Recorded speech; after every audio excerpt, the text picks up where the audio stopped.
Olá pessoal, tudo bem? Aqui é o professor Bruno Oliveira. Alguns alunos pediram e nós atendemos. Nós lançamos um curso de 100 questões comentadas e inéditas sobre noções de sustentabilidade para o Tribunal Regional Federal da Terceira Região.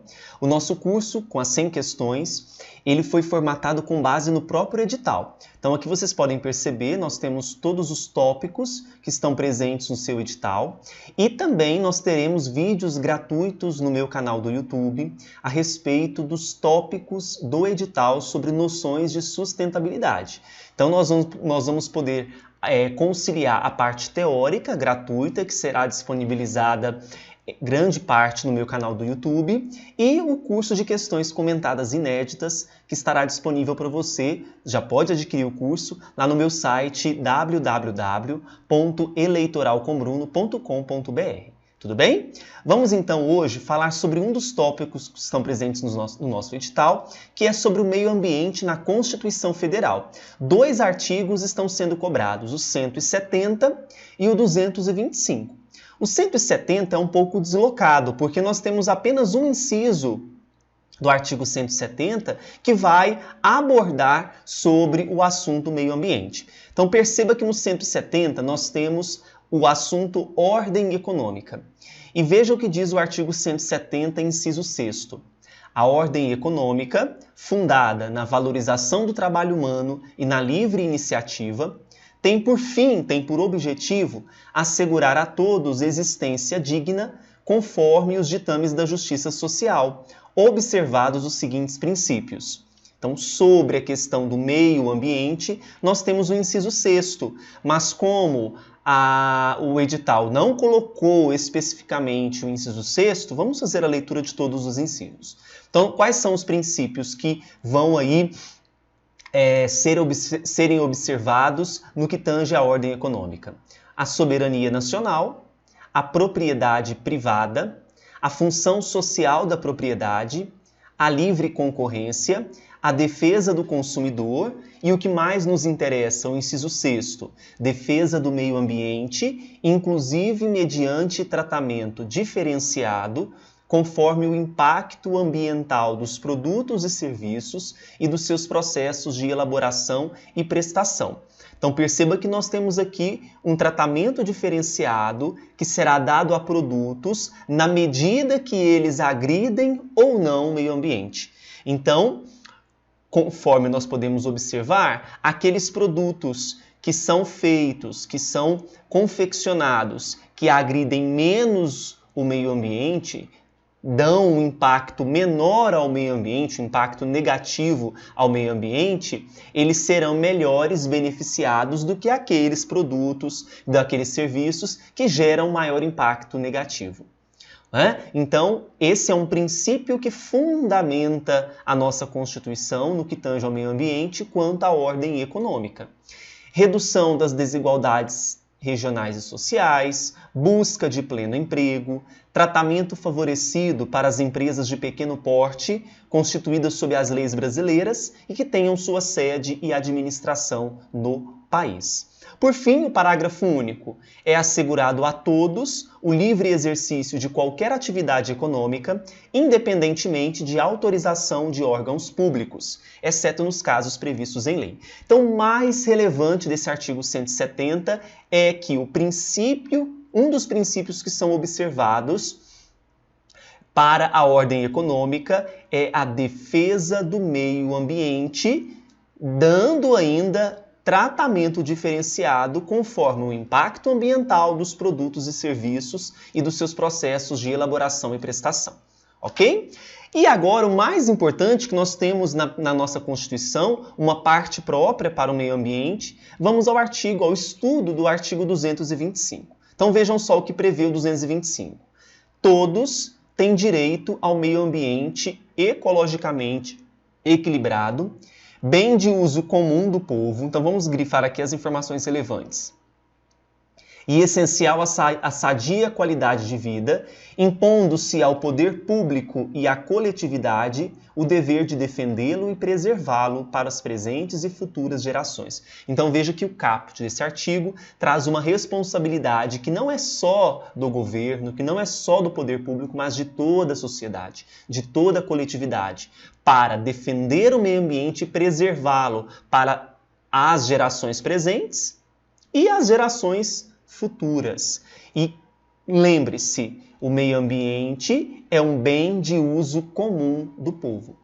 Quais serão as responsabilidades do poder público para que isso seja garantido? É o que prevê o parágrafo 1º e os seus incisos. Então nós temos preservar e restaurar os processos ecológicos essenciais e prover o manejo ecológico das espécies e ecossistemas, preservar a diversidade e a integridade do patrimônio genético do país e fiscalizar as entidades dedicadas à pesquisa e manipulação de material genético. Nós temos animais, nós temos plantas que são específicos do nosso território brasileiro, então é responsabilidade do poder público preservar essa diversidade genética, garantindo, mantendo essa diversidade.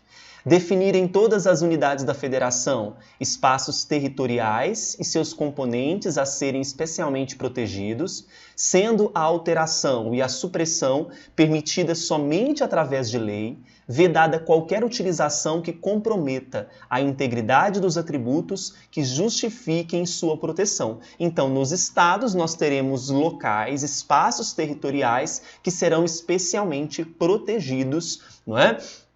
E essa alteração e supressão desses espaços só por lei. O que mais? Exigir na forma da lei para a instalação de obra ou atividade potencialmente causadora de significativa degradação do meio ambiente um estudo prévio do impacto ambiental a que se dará publicidade. Então veja, antes de instalar qualquer obra, qualquer atividade que possa causar dano ao meio ambiente, nós teremos um estudo prévio de impacto ambiental. Controlar a produção, a comercialização e o emprego de técnicas, métodos e substâncias que comportem risco para a vida, a qualidade de vida e o meio ambiente. É muito bonito no papel, não é? Promover a educação ambiental em todos os níveis de ensino e a conscientização pública para a preservação do meio ambiente. Infelizmente, essa conscientização ela está ocorrendo no nosso país somente quando há tragédias, haja visto que nós vimos nas situações de Mariana e Brumadinho, não é? Proteger a fauna e a flora, vedadas na forma da lei as práticas que coloquem em risco sua função ecológica, provoquem a extinção de espécies ou submetam os animais à crueldade. Lembrando, flora, parte vegetal, e fauna, a parte animal. Ok? Bom, então nós vimos nesses 7 incisos quais são as incumbências do poder público para a efetividade desse direito ao meio ambiente. Continuando.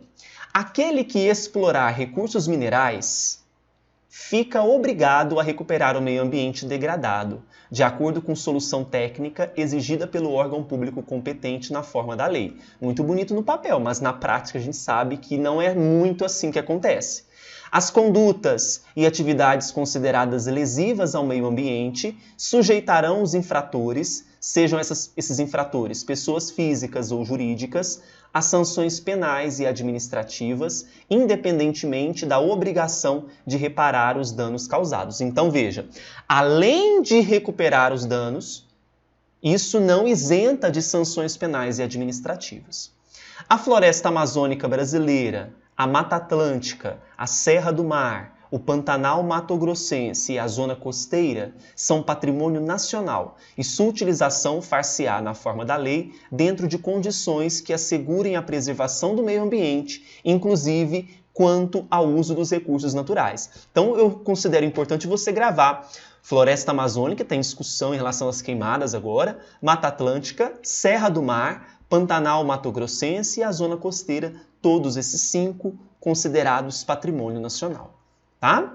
São indisponíveis as terras devolutas ou arrecadadas pelos estados por ações discriminatórias necessárias à proteção dos ecossistemas naturais. Então, as terras que são devolutas ou arrecadadas pelos estados são indisponíveis.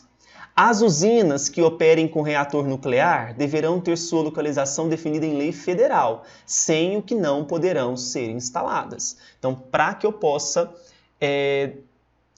na hora de criação de uma usina que vão operar com reator nuclear, a sua localização vai depender de estabelecimento de lei federal. E a banca vai trazer para você lei municipal, ou seja, pode confundir você em qual município que aquela usina for instalada, então vai depender de lei municipal ou de lei estadual. Não, é lei federal. Para fins do disposto na parte final do inciso 7º do parágrafo 1º, vamos a ele. Olha só, a parte final. Provoquem a extinção de espécies ou submetam animais à crueldade.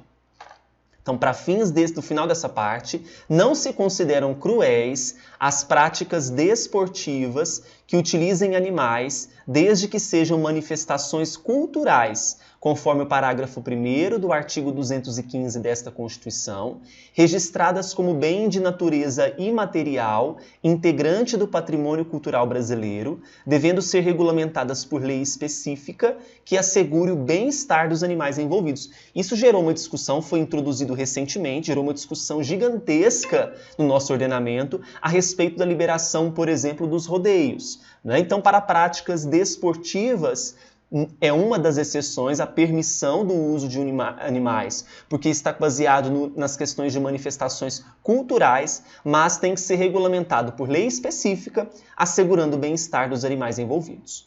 Tá bom? Bom, galera, essa primeira parte é isso. Veja que é só disposição da própria Constituição. Se ficou com dúvidas, pode mandar por e-mail e passe lá no nosso site e adquira o curso de questões. Bons estudos para vocês e até lá. Tchau, tchau.